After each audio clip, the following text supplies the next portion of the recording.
చదువుతారా? నేను చదవాలి. యోహాను సువార్త 6వ అధ్యాయం 38వ వచనం. నా ఇష్టమును నెరవేర్చుకున్నటకు నేను రాలేదు, నన్ను పంపిన వారిని చిత్తము నెరవేర్చుటకే పరలోకం నుండి దిగి వచ్చింది అనే మాట. ఇక్కడ దేవుని వాక్యంలో మనం చూసినట్లయితే ఈ మాటలు ఎవరు చెప్తున్నారంటే యేసుక్రీస్తు మనకి తెలియజేస్తున్నారు. నా ఇష్టమును నెరవేర్చుకున్నటకు నేను రాలేదు, నన్ను పంపిన వారి చిత్తం నెరవేర్చుటకే పరలోకం నుండి దిగి వచ్చింది. నెరవేర్చుటకే అనే మాట ఎందుకు వచ్చినది? యేసు ప్రభు ఎందుకు వచ్చింది? యేసు ప్రభు తండ్రి చిత్తం నెరవేర్చుటకే వచ్చింది. నెరవేర్చుటకంటే అదే పని, వేరే ఏమి. మనకు చాలా పనులు ఉంటాయి కదా లోకంలో. పనికి మాలిన పనులు చాలా ఉంటాయి, అనవసరమైన పనులు చాలా ఉంటాయి. అసలు ఎందుకు దేవుడు మనని లోకానికి పంపించిన అనేది మనం మర్చిపోతాం. అవును, చాలాసార్లు దేవుడు చెప్పిన పని, దేవుడు పంపిన ఉద్దేశాన్ని మనం మరచి ఏదో జీవితం మనం జీవిస్తూ ఉంటాం. నాకు అనిపిస్తుంది గాలి బతికే అనిపిస్తుంది. అంటే ఒక గురి గమ్యం లేని అట్లా ఉండదు. మనము దేవుని బిడ్డలంగా రక్షణ పొందినటువంటి వారంగా యేసుక్రీస్తు శిలువలో చేసినటువంటి కార్యాన్ని అనుభవించిన వారంగా మనం ఎలా ఉండాలంటే, అసలు దేవుడు నన్ను లోకానికి ఎందుకు పంపించినాడు అదే నేను ఫస్ట్ చేయాలి.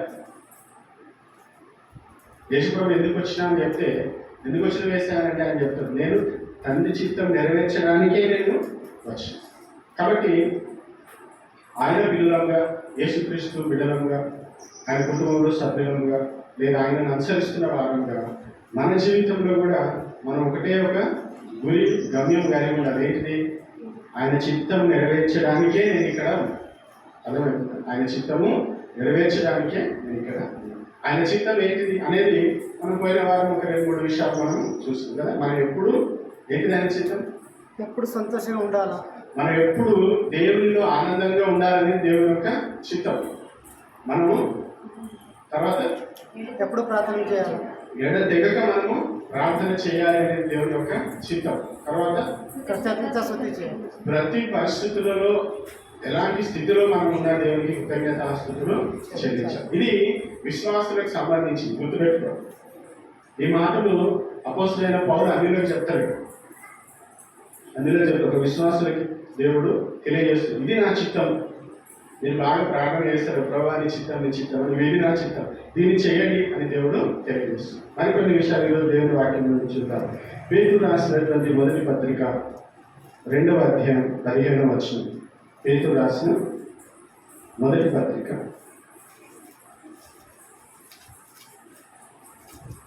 2వ అధ్యాయం 15వ వచనం.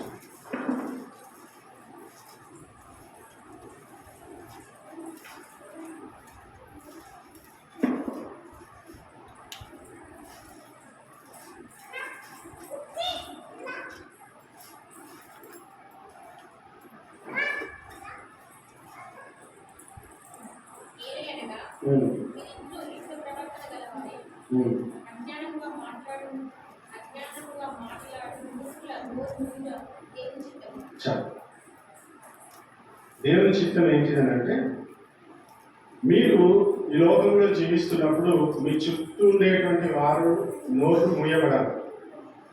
అర్థమవుతుంది? సరే, 12వ వచనం ఒకసారి కదా, 12th verse.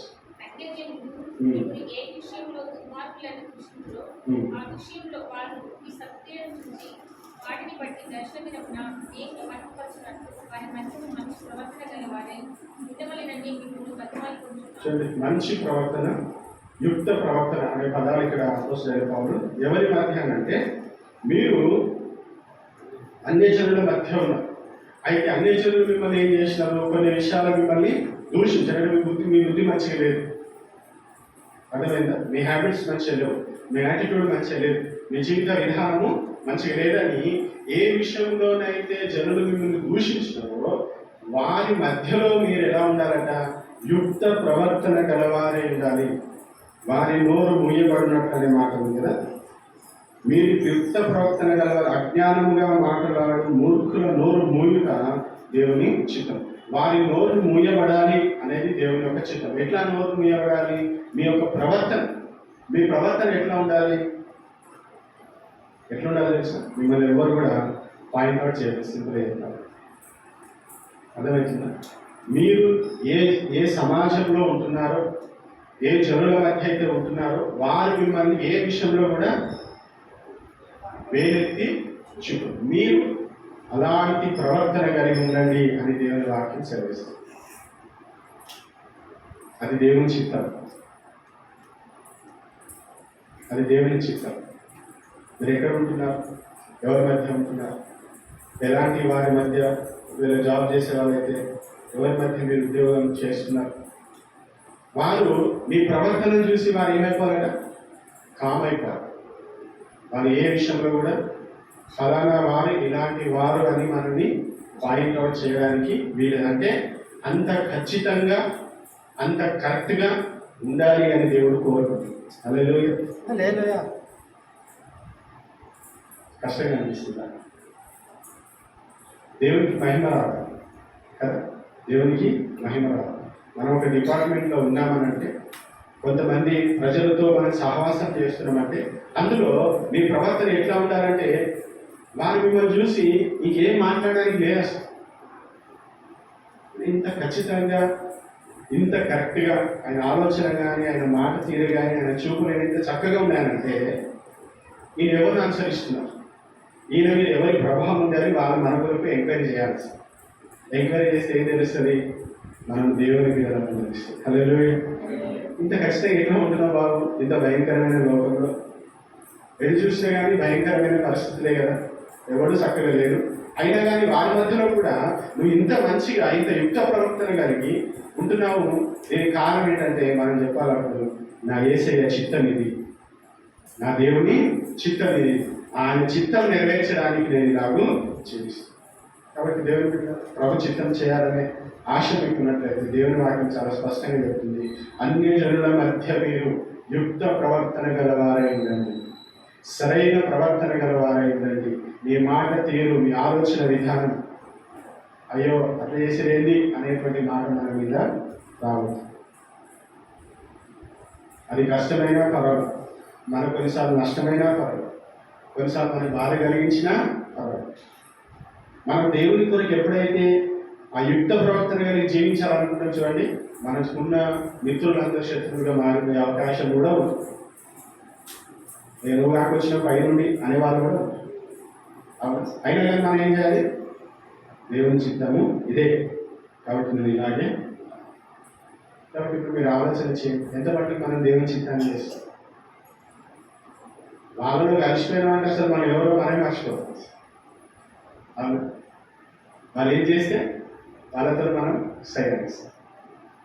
ఏం కాదు, ఇప్పుడు 90 మంది అటే ఉన్నారు, లేదా 99 మంది అటే ఉన్నారు. ఇక నేను ఒక్కడిని ఏం చేస్తే నేను కూడా వాళ్ళతో పాటు. అవునా? ఇప్పుడు సిస్టర్ చెప్పి అందరు హిందూసే కాబట్టి నేను కూడా, అవును, అట్లాగే ఉంటుంది పరిస్థితి. మనల్ని లోకం ఏం చేస్తుంది? తన వైపు ఆకర్షించు, మాలాగానే ఉండాలని బలవంతము చేస్తారు. కానీ వారి మధ్యలో మనం ఎట్లుండాలి? సరైనటువంటి ప్రవర్తన, నీటి ప్రవర్తన, వాక్యం ఏం చెప్తుందో అలా ఉండడానికి మనము పోరాడాలని చెప్తున్నాం. అది ఈజీ అని నేను చెప్తాను, పోరాడాలి. ఎందుకంటే మనం దేవుని బిడ్డలను, మనం దేవుణ్ణి ఏం చేస్తున్నాం తెలుసా? ప్రతిబింబింపజేస్తున్నాం. దేవుడు ఎవరో లోకానికి తెలియాలంటే మన ద్వారానే తెలియాలి. దేవుడేం రాడిపోయింది, ఆల్రెడీ వచ్చింది, అయిపోయింది. ఈసారి వచ్చిందంటే అంతే. కాబట్టి లోకానికి దేవుడు ఎవరో తెలియాలంటే అది మన ప్రవర్తన ద్వారా. అర్థమవుతుంది? మనం జీవిస్తున్న జీవిత విధానం ద్వారా. అందుకని అంటున్నాడు, అన్ని జనుల మధ్యలో మీరు యుక్త ప్రవర్తన గలవారు, వారు నోరు ముయ్యబడ. నోటికి వస్తే ఏదొస్తుంది మాట్లాడడానికి వీలు లేదు. ఈ ప్రవర్తన అట్లాగూ ఉండాలి అని దేవుని వాక్యం సెలవిస్తుంది. అది దేవుని యొక్క చిత్తం. ఆ తర్వాత రెండోది మీరు చూడండి, కొంచెం మనకి ఇబ్బంది అనిపిస్తూ ఉంటుంది కానీ దేవుని వాక్యం చెప్తుంది కాబట్టి మనం వాటిని గ్రహించాలి. పేతురు రాసిన ఈ మొదటి పత్రికలోనే 3వ అధ్యాయం 17వ వచనం, 3:17.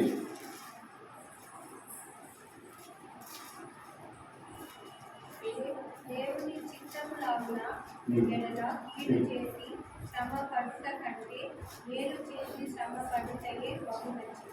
దేవుని చిత్తం అలాగున్నాయి కదా, కీడు చేసి శ్రమ పడట కంటే మేలు చేసి శ్రమ పడటే బహు మంచిది. దీనికి దగ్గరగా ఉంది కాబట్టి ఈ పాయింట్లోనే నేను అది కూడా తీసుకుంటున్నా. 4వ అధ్యాయం 19వ వచనం కూడా చదువు. ఇదే 1 పేతురు 4:19. కాబట్టి దేవుని చిత్త ప్రకారము బాధపడే వారు సంతోషణ కలవని నమ్మకమైన సృష్టికర్తకు తమ ఆత్మలను అప్పగించుకోవాలి. మీరు గమనించండి, ఈ వచనాన్ని వివరించడానికి కుదరదు కానీ అక్కడ 2 మాటలు చూడండి.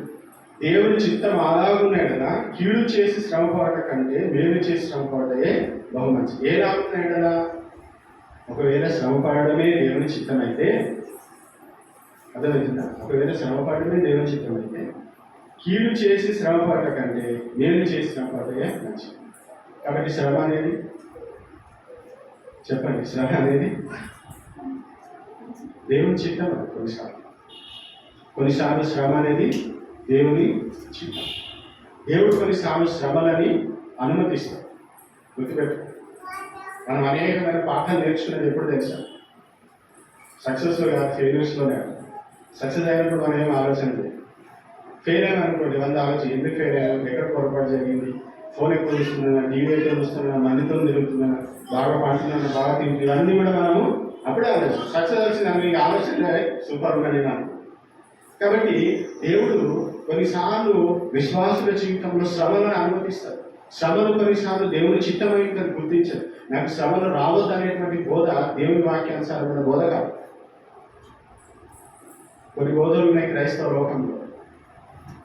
మనకు శ్రమలు రావద్దు, మనకు రోగాలు రావద్దు, మనకు జలుబు రావద్దు, మనకు జ్వరం రావద్దు. కాకుండా దేవుడు అట్లా నువ్వేమో భూమి మీద లేవద్దు. ఎంత భయంకరమైన పొజిషన్ రావడం ఖచ్చితంగా. సరే, అది ఫిజికల్ దాని గురించి నేను చెప్తలేను కానీ దేవుని చిత్తం ఏంటిది? కొన్నిసార్లు శ్రమలు వస్తే సంఘానికి శ్రమ రాలేదా? శ్రమలో లేదా ఎప్పుడు అసలు సంఘం? దేవుని చిత్తం కాదన్నామా? యెరూషలేములో బాగా ఉంది కదా, ఆదిమ సంఘము యెరూషలేములో మంచిగా స్వార్థ చెప్తున్నారు, అందరూ మారుతున్నారు, అద్భుతాలు జరుగుతున్నాయి, ఆశ్చర్యకార్యాలు జరుగుతుంది. కానీ దేవుడు ఏం చేసినాడు? సంఘానికి శ్రమని అనుమతించి, ఎప్పుడైతే శ్రమను అనుమతించినాడో సంఘము విస్తరించి. హల్లెలూయా. లేకపోతే ఆడే ఉండవు, ఇక్కడ యెరూషలేములోనే బయటికి పోతుంది. కాబట్టి మన యొక్క విశ్వాస జీవితంలో శ్రమలు కొన్నిసార్లు దేవుని చిత్తమైంది. గుర్తుపెట్టు, శ్రమ పడటం కూడా కొన్నిసార్లు దేవుని చిత్తం అని మనము గుర్తించాలి. అన్నిసార్లు కాకపోవచ్చు, మనం గమనించాలి. ఈ శ్రమ దేవుని ద్వారా వస్తుందా, లేకపోతే నాకు నేను కొని తెచ్చుకొని దేవుడు తీసుకొచ్చిన అంటున్నాం అనేది కూడా గమనించాలి. ఈ 19వ వచనం కూడా చదివింది కదా. కాబట్టి దేవుని చిత్త ప్రకారం బాధపడేవారు. కొన్నిసార్లు బాధపడడం కూడా ఏమైతుంది? బాధపడడం కూడా కొన్నిసార్లు దేవుని చిత్తం. అవును, దేవుడు సంతోషంగా ఉండమంటుంది కదా. అవునా కదా? దేవుడు సంతోషంగా ఉండమంటుంది కదా. సంతోషంగా ఉండడం దేవుని చిత్తమా? దేవుని చిత్తం. కానీ కొన్నిసార్లు బాధ కూడా కాదు. ఈ సంతోషం మీకు ఒకసారి చెప్పినట్టు నాకు గుర్తు, జాయ్ హ్యాపీనెస్ చాలా తేడా. ఆ జాయ్ అనేటువంటిది అంతరంగం ఎప్పుడు పోదు, ఎప్పటికీ పోదు. దాని గురించి మాట్లాడు. అప్పుడప్పుడు మన ఎమోషన్స్ పరిస్థితులను బట్టి ఏమైతే ఉంటాయి, మారుతా ఉంటాయి, బాధగా ఉంటుంది. కాబట్టి క్రైస్తవ జీవితంలో కొన్నిసార్లు బాధపడడం, శ్రమ రావడం కూడా దేవుని చిత్తం. యాక్సెప్ట్ చేయాల్సిందే. కొంతమంది మనల్ని బాధ పెడతారు. కురిమిపో అక్కడ దేవునికి ఏం నేర్పిస్తున్నారు అనేది చాలా. అవునా? యాకోబు బాధపడ్డా? పాత నిబంధన యాకోబు. పాత నిబంధన యాకోబు బాధపడ్డా? పాత నిబంధన యోసేపు బాధపడ్డా? బాధపడలేదు. బాధ కలిగిందా? కలగలేదు. అన్నవాళ్ళు చేస్తే బాధ కాదు, బాధ. దేవుడు అనుమతించి బాధపడ్డాడు, కానీ దేవుడు ఆయనని ఆశీర్వదించి కదా, ఒక ఉన్నతమైన స్థానంలో దేవుడు నిలబెట్టాడు. కాబట్టి మనము ప్రిపేర్ అయి ఉండాలి. ఏదైనా శ్రమ వచ్చేసరికి ఇది దేవుని చిత్తం కాదు. శ్రమ నాకెందుకు వస్తాయి, నేను పైన వచ్చిన అన్నట్టు ఉండడానికి దేవుడు ఏమన్నా లోకంలో మీకు శ్రమ కలుగుతుంది. లోకంలో మీకు ఏం కలుగుతుంది? శ్రమ. కాబట్టి అది దేవుని యొక్క చిత్తం. కాబట్టి దాని కొరకు కూడా మనము సిద్ధపడి తర్వాత యోహాను సువార్త 6వ అధ్యాయం, యోహాను సువార్త 6వ అధ్యాయం 39-40 వచ్చిన దేవుని చిత్తం ఏంటిది అనేది మనం నేర్చుకుంటున్నాం. ఆయన నాకు అనుగ్రహించిన దాని అంతటిలో నేనేమీ పోగొట్టుకొనక అంత్యదినమున వారు లేకపోతే నన్ను పంపిన వారి చిత్తమై ఉన్నది. కుమారుని చూసి ఆయన యందు విశ్వాసం నుంచి ప్రతి వాడు నిత్య జీవం పొందుటయే నా తండ్రి చిత్తం. అంత్యదినమున నేను వారిని లేపుతాను. ఏంటిది దేవుని చిత్తం? చూస్తున్నారా బైబిల్? చూడమని చెప్పినారు కదా, ఏమని చెప్పండి? ఏంటి దేవుని చిత్తం? నాకు అనుగ్రహించిన దాని అంతటిలో నేనేమీ పోగొట్టుకున్నాక అంత్య దినమున దాన్ని లేకుంటే నన్ను పంపిన అని చిత్తం. కుమారుని నుంచి ఆయన విశ్వాసం నుంచి ప్రతివాడు నిత్య జీవం పొందుతాయే నా తండ్రి చిత్తం. అంత్య దినాన్ని వాడిని దేవుని యొక్క చిత్తం ఏంటిదంటే మనం అందరం కూడా అంత్య దినాన మనందరం నిత్యత్వంలో ఉండాలి. నాకు అనుగ్రహించిన వారు అంటే మనమందరం కూడా అంత్య దినాన లేపబడాలి. మరి ఇక్కడ కొన్ని విషయాల గురించి చెప్పాలి. చాలాసార్లు మనకి రక్షణ విషయంలో నిశ్చయత ఉంది. నువ్వు పరలోకానికి వెళ్తావా అని నేను ప్రశ్నించిన అనుకోండి, ఏం చెప్తారు? అదా నిజం చూసిందా హరీష్ అవుతుంది.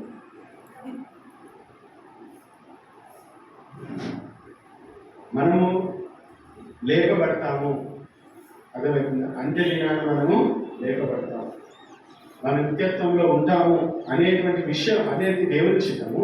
ఆ విషయం యొక్క గ్రహింపు మనకి పూర్తిగా ఉండాలి. లేపబడతారా? అందరూ విడబడతారా?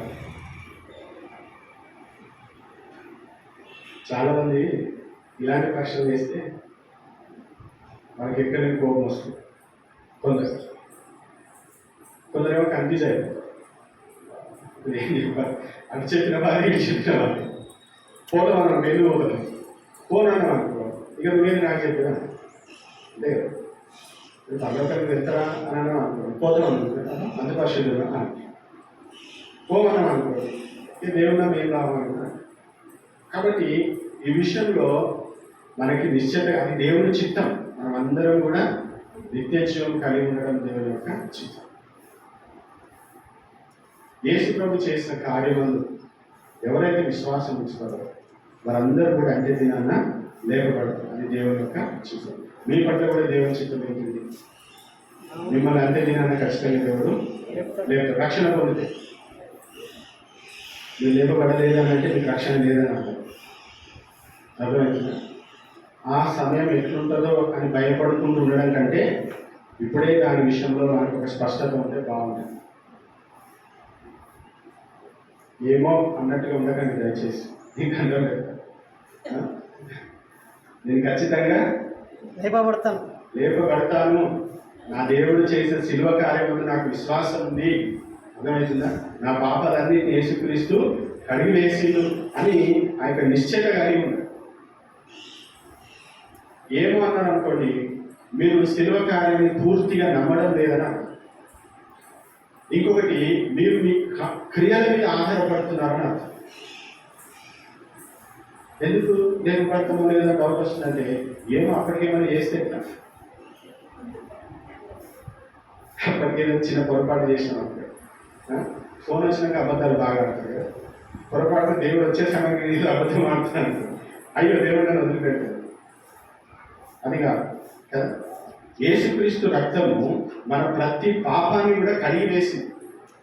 ప్రతి పాపాన్ని యేసుక్రీస్తు రక్తము కడివేసి. అందుకని మనం రోమపత్రిక ధ్యానిస్తున్నాం కదా, మన మీద నేరారోపణ చేయవాడేవాడు, నేరము మోపువాడేవాడు ఎవడు ఉంటుంది? నేరము మోపువాడు. ఎందుకనంటే ప్రతి పాపం కొరకు, ప్రతి నేరం కొరకు యేసుక్రీస్తు శిలువలో తను వెలసరించి. ఇంకెందుకు అవుతుంది? మీ నీతిని పరిశుద్ధత, ఆయనే మన నీతి, ఆయనే మన పరిశుద్ధత. హల్లెలూయా. అర్థమైంది? ఆయన నీతిని బట్టి, ఆయన పరిశుద్ధతను బట్టి దేవుడు మనల్ని అంత్య దినాన లేపుతాడు, కానీ మీ మంచి క్రియలను బట్టి, మీ నీతిని బట్టి కానే కాదు. ఇది దయచేసి గుర్తుపెట్టుకోండి. మనల్ని అంత్య దినాన లేపడము దేవుని యొక్క చిత్తం. అర్థమవుతుంది? కాబట్టి మనం అందరం ఏమైతాం? లేపబడతాం. ఇంకొక మాట చూడండి, 4 మొదటి తెస్సలోనికైలకు రాసిన మొదటి పత్రిక 4వ అధ్యాయం తెస్సలోనికైలకు రాసిన మొదటి పత్రిక 4వ అధ్యాయం 3వ వచనం. మీరు పరిశుద్ధులు అగుటయే, అనగా మీరు జారత్వమునకు దూరంగా ఉండుటయే దేవుని చిత్తం. మీరు పరిశుద్ధులుగా ఉంటయే దేవుని యొక్క చిత్తం. ఇందులో బీ శాంక్టిఫైడ్ అనేటువంటి మాట. ఈ శాంక్టిఫికేషన్ అనేటువంటిది, ఈ క్లెన్సింగ్ ప్రాసెస్ అనేటువంటి జీవితకాలం అంతా నడిచేటువంటిది. అంటే ఈ పరిశుద్ధత విషయంలో మనం ప్రతిదినం ఏమవుతుండాలి? దేవుని దగ్గరికి వచ్చి మనం ఇప్పుడు కూడా శుద్ధి చేసుకుంటూ, అంటే దేవుడు మనల్ని పరిశుద్ధపరిచిందా అంటే ఎస్, దేవుడు మనల్ని పరిశుద్ధపరిచింది. మీరు పరిశుద్ధులు అంటే అవును, నేను పరిశుద్ధులు. ఎందుకనంటే పౌలు పత్రిక రాస్తున్న ప్రతిసారి, మీకు చాలాసార్లు చెప్పిన, పత్రిక రాస్తున్న ప్రతిసారి కూడా కొరింథీలో ఉన్న పరిశుద్ధులకు, ఫిలిప్పులో ఉన్న పరిశుద్ధులకు అని రాస్తున్నాడు. సెయింట్స్ అన్నమాట. ఎందుకు ఆ మాట వాడుతున్నాడు? కొరింథీలో ఎన్ని సమస్యలు ఉన్నాయి, ఎన్ని గొడవలు ఉన్నాయి, ఎంత అసమాధానం ఉంది, అయినా కానీ ఏమంటున్నాడు? పరిశుద్ధులు. ఎందుకు పరిశుద్ధులు అంటున్నాడు? వారు క్రీస్తు రక్తం చేత పరిశుద్ధపరచబడిన వారు కాబట్టి పరిశుద్ధులు. కాబట్టి ఈ పరిశుద్ధతలో మనం ఏమవ్వాలి? మనం పరిశుద్ధంగా ఉండాలని ఎంత పోరాడితే అపవాది మనల్ని అంతగా ఏం చేస్తూ ఉంటుంది. కాబట్టి పరిశుద్ధత కొరకు దేవుని మీద ఎంత ఆధారపడితే అంతగా మనం పరిశుద్ధపరచబడే అవకాశము. మీరు పోరాడి పరిశుద్ధులు అవ్వాలనే ప్రయత్నం చేసేదనుకోండి, మీరు ఫెయిల్ అవుతా ఉంటారు. అందుకని పోరాడడం కాదు, దేవుని మీద ఆధారపడాలి. ప్రభువా, నా దగ్గర అంత సీన్ లేదు, కాబట్టి ఈ పరిశుద్ధత నాకు తెలుసు. అర్థమైంది? మనం ఎంత దేవుని మీద ఆధారపడుతుంటే, ఎంత దేవుని మీద ఆనుకుంటుంటే, దేవుని వాక్యం ఏం చేస్తుంటే మనల్ని అంత పరిశుద్ధపరుస్తూ, అది దేవుని యొక్క చిత్తం. అంటే లోకం నుండి వేరుగా ఉంటారు. అర్థమవుతుందా? లోకం నుండి మనము ప్రత్యేకంగా ఉండాలనే దేవుని యొక్క సంకల్పం. ఈ లోకంతో మనం సాంగత్యం చేయడానికి వీలు, అంటే వాళ్ళతో స్నేహం చేయొద్దని కాదు, మనం ఎంతవరకు ఉండాలో అంతవరకే. నువ్వు నేను ఒకటే సంఘాన్ని దేవుడు ఏం చేసిన లోకం నుండి అట్లీస్ట్ కావడం అనే మాట మనం నేర్చుకున్నాం. సంఘం గురించి నేర్చుకుంటున్నాం. సంఘం ఏంటిది? బయటికి పిలువబడి, లోకంలో నుండి బయటికి పిలువబడినటువంటి వారిని దేవుడు సంఘం అంటున్నాడు. నువ్వు దేవుడి సంఘంగా ఉన్నప్పుడు నువ్వు వారితో మరలా కలవడానికి దేవుడు ఏమాత్రం కూడా ఇష్టపడదు. అందుకని పరిశుద్ధులు అవుతాయే దేవుని. ఆ పరిశుద్ధతలో మనం దినదినం ఏం కావాలి? అభివృద్ధి చెందుతూ. మీకు 3 విషయాలు చెప్తున్నాను రోమపత్రిక. ఒకటి జస్టిఫికేషన్, రెండోది శాంక్టిఫికేషన్, మూడోది గ్లోరిఫికేషన్. ఒకటి జస్టిఫికేషన్, రెండోది శాంక్టిఫికేషన్, మూడోది గ్లోరిఫికేషన్. ఈ 3 దేవుడు మన జీవితంలో ఆల్రెడీ చేస్తున్నాడు, చేస్తాడు. అర్థమవుతుంది? కాబట్టి దేవుడు మనల్ని పరిశుద్ధపరిచినాడా అంటే, పరిశుద్ధపరిచి ఎస్, నేను పరిశుద్ధుడు, క్రీస్తు రక్తంలో కడగబడ్డాను కాబట్టి నేను పరిశుద్ధపరుస్తున్నాడంటే ఎస్, దేవుడి వాక్యం ద్వారా నేను అనుదినం ఏం చేస్తున్నాడు? దేవుని రాకడప్పుడు పూర్తిగా దేవుడు ఏం చేస్తున్నాడు? ఈ శరీర సంబంధమైనటువంటి ప్రతి ఆలోచన నుండి, అర్థమవుతుందా? ఈ శరీరం నుండి దేవుడు నాకు విడుదల ఇచ్చేసి మన దేవుడు ఏం చేస్తాడు? ఇంకొక స్థాయికి దేవుడు నన్ను తీసుకుంటాడు. కాబట్టి అది దేవుని యొక్క చిత్తం. కాబట్టి లోకంతో మీరు ఎట్లా ఉంటారు? అందుకని రోమిలకు రాసిన పత్రికలు అంటారు, మీరు లోక మర్యాదను అనుసరింపక. అర్థమవుతుంది? మిమ్మల్ని మీరు దేవునికి సజీవయాగంగా మిమ్మల్ని మీరు సమర్పించుకోవాలి. ఆ సమర్పణలోనే పరిశుద్ధత, ఆ సమర్పణలోనే మనం దేవుని కొరకు జీవించాలనేటువంటి తపన అక్కడ మనకి కనిపిస్తుంది. కాబట్టి లోకంలో జీవిస్తున్నప్పుడు నేను ఎక్కడ పడితే అట్లా ఉంటా అంటే దేవుడు ఒప్పుకోడు. మీరు నా బిడ్డ, నేను పరిశుద్ధులనే ఉన్న ప్రకారం మీరు కూడా పరిశుద్ధులే, అది నాకు ఇష్టం, అది నా చిత్తం అని దేవుడు తెలియపరుస్తుంది. కాబట్టి ఒకటి, మన యుక్త ప్రవర్తన గలవారే ఉండాలి. మీరు ఇక చేయాల్సిన చెప్పేస్తుంది, మీరు యుక్త ప్రవర్తన గలవారే ఉండాలి. రెండోది, కొన్నిసార్లు శ్రమ అనుభవించడం, బాధపడడం దేవుని. ఇంకోటి, నిత్య జీవంలో అనిశ్చయత కలిగి ఉండాలి దేవుని చిత్తం. మనం పరిశుద్ధులు అంటే దేవుని. ఒక రెండు విషయాలు అంటే దాని గురించి ఇంకొక వారం తీసుకోవడం నాకు ఇష్టం లేదు కాబట్టి, చిన్న పిల్లల పట్ల దేవుని చిత్తం ఏంటిది అనేది ఒకటి, మానవాళి పట్ల దేవుని చిత్తం ఏంటి, ఈ రెండు విషయాలు కూడా చెప్పేసి నేను ముగించేస్తాను. చిన్నవారి పట్ల దేవుని యొక్క చిత్తం. 18వ అధ్యాయం మత్తయి సువార్త 18th chapter 14th verse.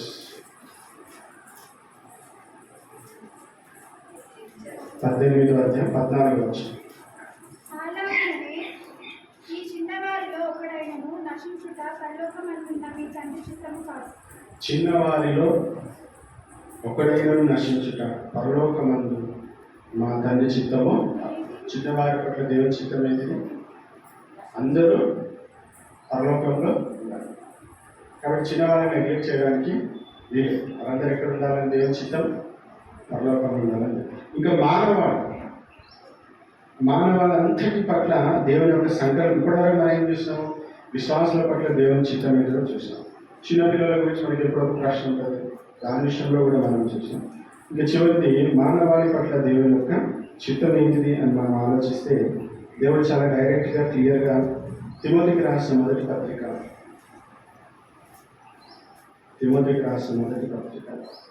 2వ అధ్యాయం 3-4 వచనం. తిమోతికి రాసిన మొదటి పత్రిక 2వ అధ్యాయం 3-4 వచనం. ఇది మంచిదియు మన రక్షకుడకు దేవుని దృష్టికి అనుకూలమైనదినై ఉన్నది. ఆయన మనుషులందరూ రక్షణ పొంది సత్యమును గూర్చిన అనుభవ జ్ఞానం గలవారై ఉండవలనని ఇచ్ఛయించుచున్నాడు. ఇచ్చాక తెలుసు అనిష్టం, అనుకోరిక, అనిచితం. ఏంటిదట? Everyone to be save. మనుషులందరూ రక్షణ పొందాలి. అంటే మానవులందరి పట్ల నీ చిత్తం ఏంటిది దేవుడు అంటే వాడు ఫస్ట్ రక్షణ పొందాలి. నేను మీకు వాగ్దానాలు ఇచ్చినప్పుడు ఒక మాట చెప్పారు, రక్షణ లేని వారి పట్ల ఏ వాగ్దానం లేదు, ఒకటే వాగ్దానం. ఏంటిది? నువ్వు రక్షణ పొందు. ఫస్ట్ రక్షణ పొందాలి, అది దేవుని యొక్క చిత్తం. ఇంకా సత్యమును గూర్చిన అనుభవం, అండర్స్టాండ్ ట్రూత్. మన సత్యాన్ని తెలుసుకోవడము, మానవాళి అంతా కూడా సత్యాన్ని తెలుసుకోవడము, రక్షణ పొందడం దేవుని చిత్తం. మానవులకి ఏం లేదు, మానవులకి ఏం లేదు, సత్యం. కాబట్టి ఆ రక్షణను, ఆ సత్యాన్ని అందజేయాల్సినటువంటి బాధ్యత మన మీద. పేతురు రాసినటువంటి 2వ పత్రిక 3వ అధ్యాయం 9వ వచనం చదివి మనం ప్రార్థన. పేతురు రాసిన 2వ పత్రిక 3వ అధ్యాయం 9వ వచనం.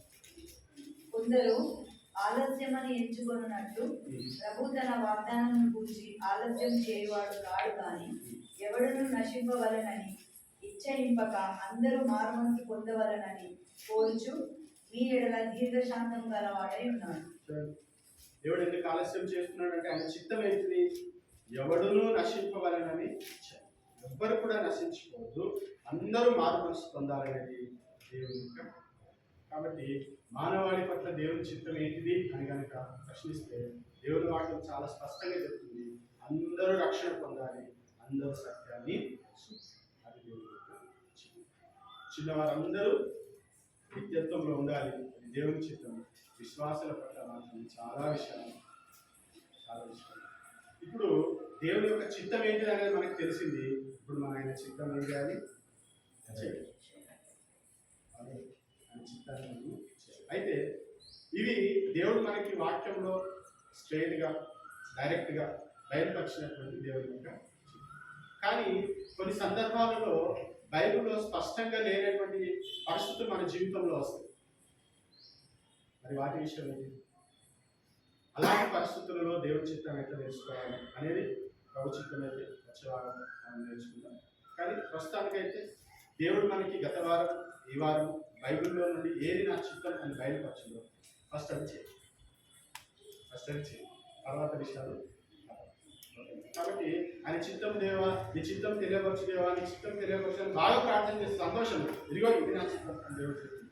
ఇప్పుడు ఆయన చిత్తం చేయాల్సిన బాధ్యత మీరు ఎంత మట్టుకు ఆయన చిత్తాన్ని చేస్తున్నారో అనేది మీరు ఆలోచించండి. ఎప్పుడైతే ఆయన చిత్తం చేస్తామో మనకి సంతోషం. ఎప్పుడైతే ఆయన చిత్తం చేస్తామో, నేను ఫస్ట్ సండే చేస్తాను ఈ టాపిక్. ఆయన చిత్తం చేసినప్పుడు మనకి బలం, ఆయన చిత్తం చేసినప్పుడు మనకి కాబట్టి దేవుని యొక్క చిత్తం చేయడానికి మనం ఇష్టపడాలి. అది కష్టంగా ఏం చెప్పదు, ఎందుకంటే ఆయన చిత్తం పరిపూర్ణమైనటువంటి, ఆయన చిత్తం అనుకూలమైనటువంటి, ఆయన చిత్తము శ్రేష్టమైనటువంటి. తలవంచని ప్రార్థన చేసుకుంటాం అందరం కూడా ఒక నిమిషం.